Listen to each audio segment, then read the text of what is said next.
الحمدللہ، مقام بیداری اور مقام فکر کے بعد مقام بصیرت کا درجہ ہے۔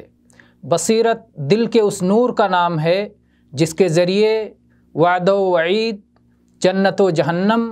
اور ان کی نعمتوں اور سزاؤں کا مشاہدہ ہو جاتا ہے۔ ایک صاحب بصیرت کو نظر آتا ہے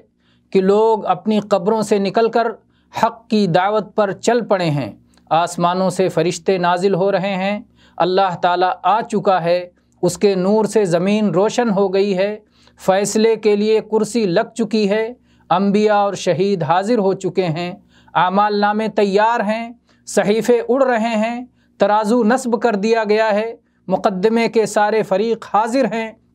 ہر فریق دوسرے فریق سے چمٹا ہوا ہے، حوض کوثر اور اس کے پیالے قریب سے دکھائی دے رہے ہیں، پیاس کی شدت ہے مگر حوض تک پہنچنے والے کم ہیں، جہنم کو پار کرنے کے لیے اس کے اوپر پل بنا دیا گیا ہے، جہنم بھڑک رہی ہے، اس کے شعلے تباہی مچا رہے ہیں، ایک حصہ دوسرے حصے کو کھائے جا رہا ہے، جہنم میں گرنے والے بچنے والوں کے مقابلے میں کئی گنا زیادہ ہیں۔ صاحب بصیرت کی آنکھ یہ ساری چیزیں دیکھتی ہے، اس کے دل کا شاہد آخرت اور اس کے دوام کو اور تیزی کے ساتھ ختم ہوتی ہوئی دنیا کو اسے دکھلاتا ہے۔